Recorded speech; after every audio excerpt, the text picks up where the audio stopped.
Claude Debussy was a French composer who is sometimes seen as the first Impressionist composer, although he vigorously rejected the term. He was among the most influential composers of the late 19th and early 20th centuries. Subscribe and click the bell for more music history and string instrument care.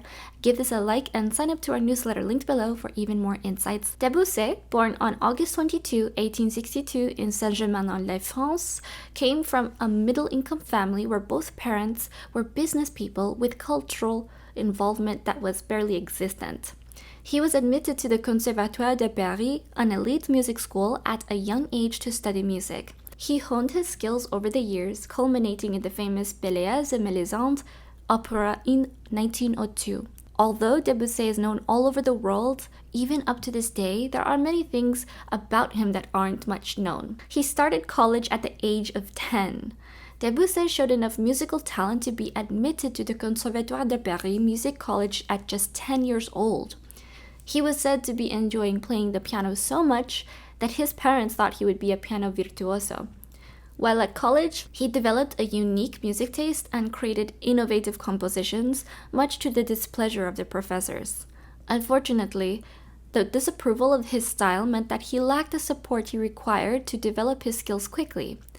However, he still beat the odds and matured in his art, eventually leading him to the fame he's known for. He worked with Nadezhda von Meck. Nadezhda von Meck was a wealthy patron of the arts and businesswoman. Aside from being a lover of music, she also loved to travel, vacationing in Europe in the summers. In the summers of 1880 to 1882, she hired Debussy for her private shows with family and friends.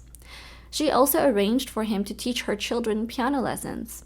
At the same time, she introduced Debussy to the affluent affairs who attended her parties. At some point, she sent some of Debussy's compositions to Pyotr Ilyich Tchaikovsky, who was one of the recipients of her financial support.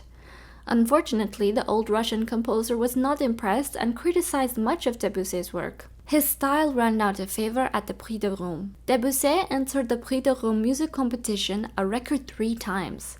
He lost 2 of the 3 times he tried, as the judges were more conservative and could not comprehend his style. It was only after Debussy became a little more conservative with his style that the judges recognized it and handed him victory. The piece that won the competition was called L'Enfant Prodigue, and the award came with a 4-year scholarship to the Académie des Beaux-Arts and a residence at Villa Medici for further studies in music. Debussy hated having his compositions labeled as Impressionist music.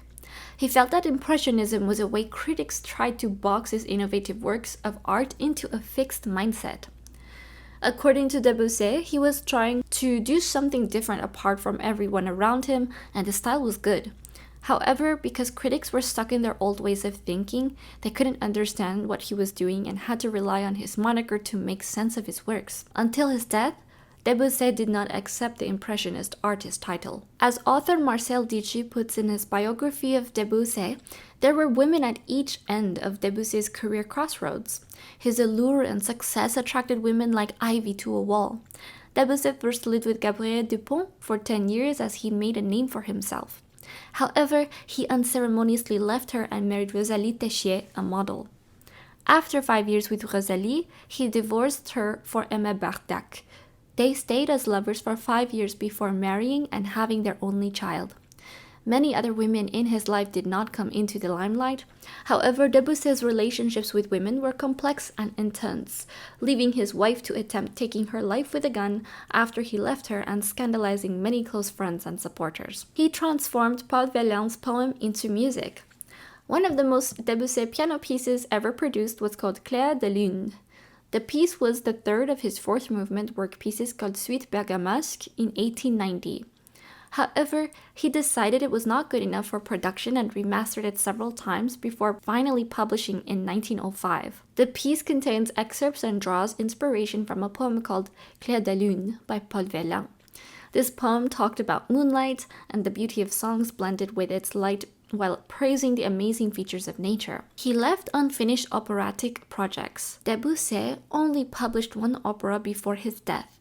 However, he was working on other projects at the same time. 2 of these projects were adaptations made from the Edgar Allan Poe's work.